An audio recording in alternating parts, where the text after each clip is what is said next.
الحمدللہ رب العالمین والعاقبۃ للمتقین والصلاۃ والسلام علی رسولہ الکریم بسم اللہ الرحمن الرحیم۔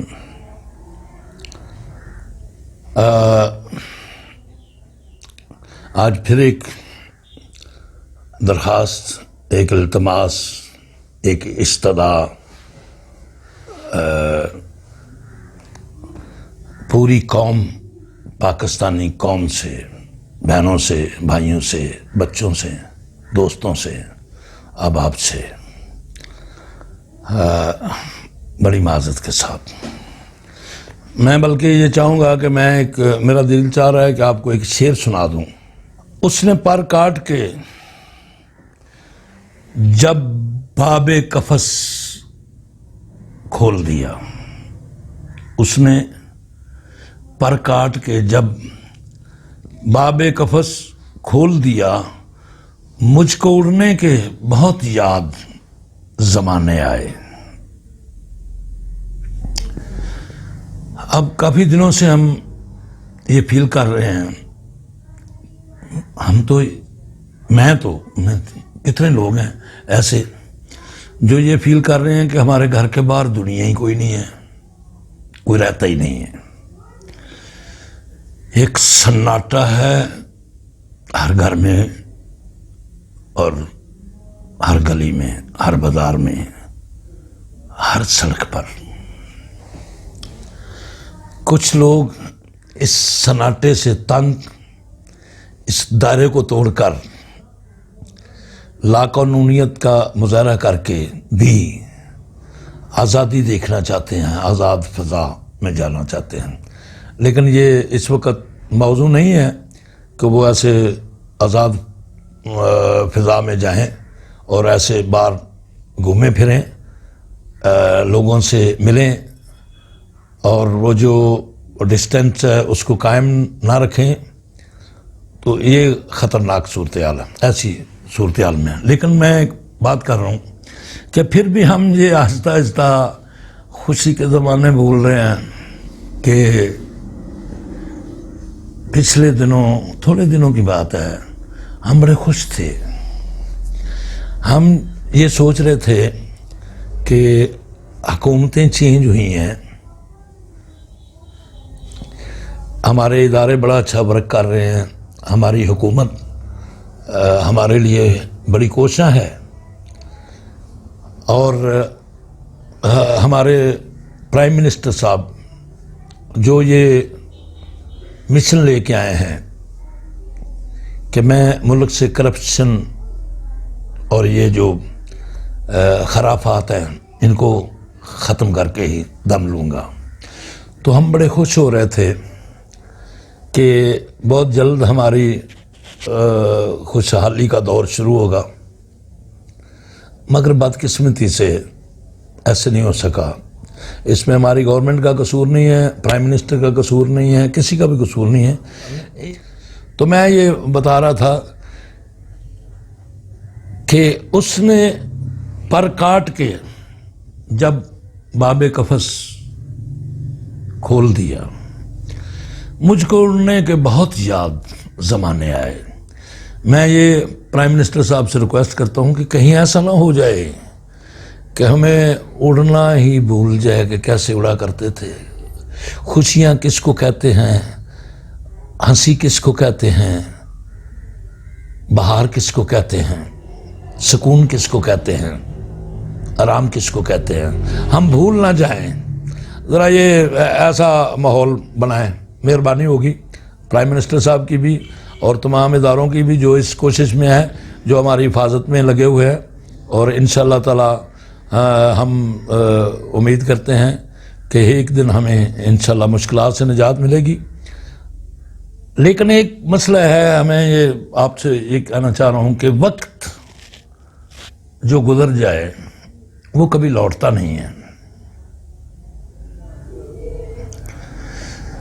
وقت کی قدر کرنی، اس سے پیار کرنا، اس کو غنیمت سمجھنا چاہیے، کیونکہ یہ گزر گیا تو واپس نہیں آئے گا۔ وہ زمانے جب 40-45 سال ذرا پیچھے چلے جائیں تو کتنے اچھے دور کی بات ہے، کتنا اچھا زمانہ تھا۔ اس زمانے میں ٹیکنالوجی نہیں تھی جدید، موبائل نہیں تھے، گاڑیاں بہت کم تھیں، یہ ہمارے پاس نیٹ کی کرامات نہیں تھیں،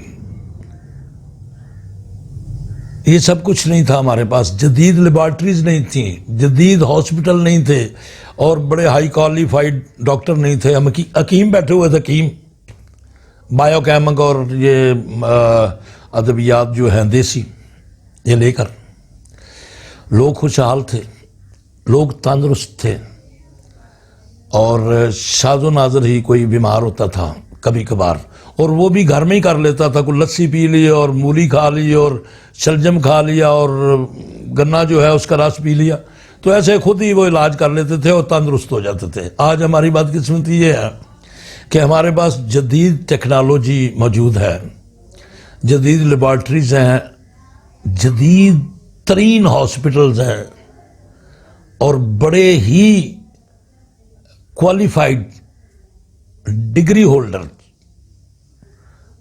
ڈاکٹرز بھی ہیں، جن کو تمغے بھی ملے ہوئے ہیں کئی بار حسن کارکردگی کے، وہ بھی ہیں۔ پرابلم کیا ہے؟ مریضوں کی تعداد دن بدن بڑھتی جا رہی ہے، ڈاکٹر موجود ہیں، ہاسپٹل موجود ہیں، لیبارٹریز موجود ہیں، ٹیسٹ ہو رہے ہیں، ٹیسٹ پہ ٹیسٹ ہو رہے ہیں، اور علاج ہو رہا ہے، ٹریٹمنٹ ہو رہی ہے، آپریشنز ہو رہے ہیں، لیکن اس کے باوجود ان کی مریضوں کی تعداد میں کمی آنے کی بجائے روز بروز اضافہ ہوتا جا رہا ہے۔ کیا ہے اس کے پیچھے؟ کبھی کسی نے سوچا؟ کبھی کسی نے سوچا کہ ہو سکتا ہے یہ جو ہم میڈیسن لے رہے ہیں ڈاکٹر سے، ان کا سائیڈ ایفیکٹس ہو، کہ ہم ایک بیماری سے چھوٹتے ہیں دوسری میں جا کے گر جاتے ہیں؟ ایسے ہی ہمیں کتنی ساری بیماریوں نے گھیر رکھا ہے۔ اس کی وجوہات کیا ہے؟ کہ ہم ہارٹ کی دوائی کھا رہے ہیں، ہمارا معدہ خراب ہو گیا، معدے کی دوائی کھا رہے ہیں، جگر خراب ہو گیا، تو یہ کیا ہے؟ کیوں؟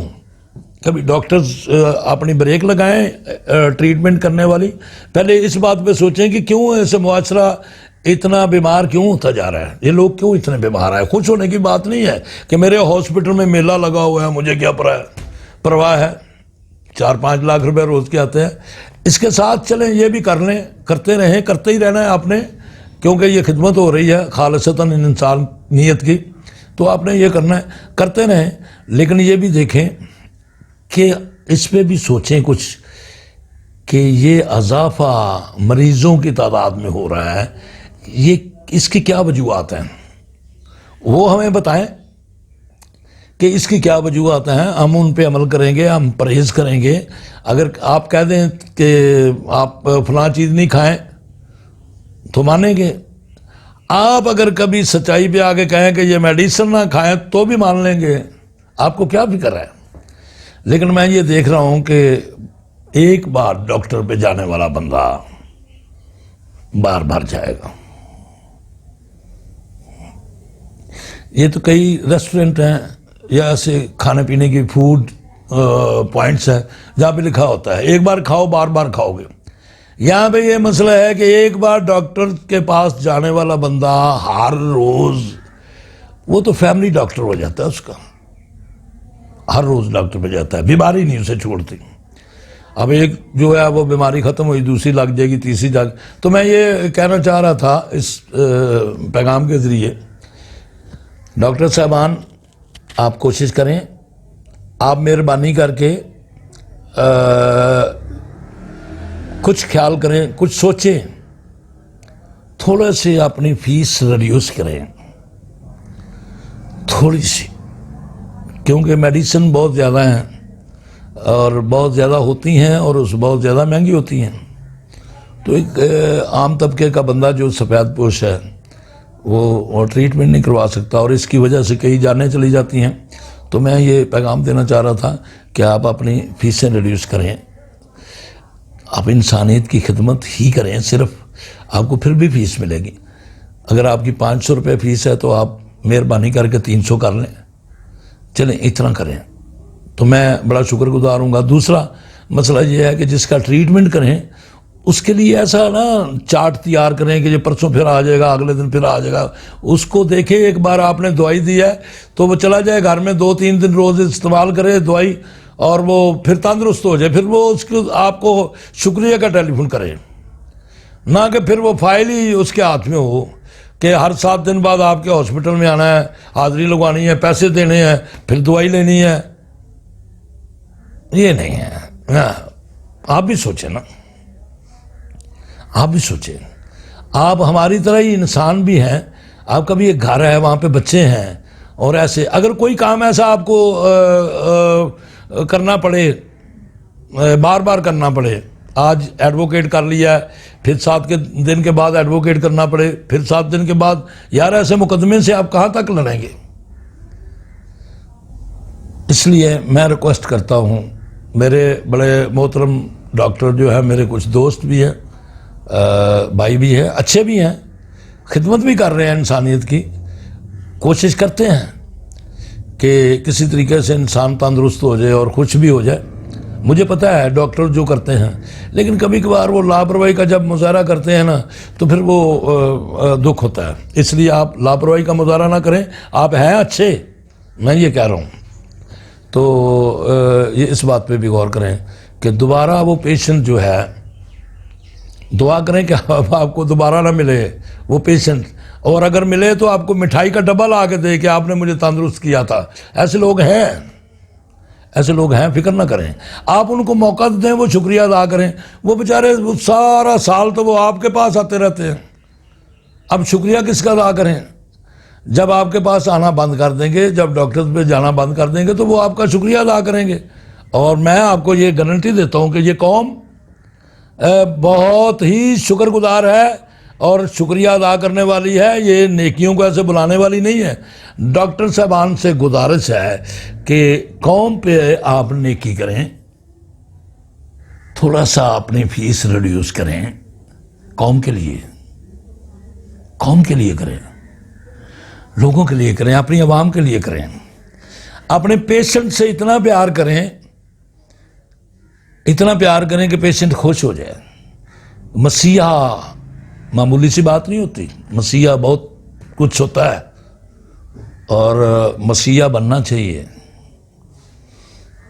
میں آپ سے یہ گزارش کرتا ہوں، آپ نے ہاسپٹل کو سجائیں، اچھا رکھیں، وہاں پہ جو ٹریٹمنٹ جو ہے وہ اچھا دیں، جو لوگ جاتے ہیں ان سے خلوص سے ملیں اور ان کی ڈھارس بندھائیں۔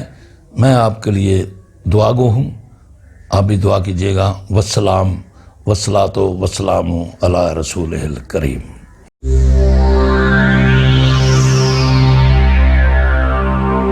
شاہی ون اسلامک چینل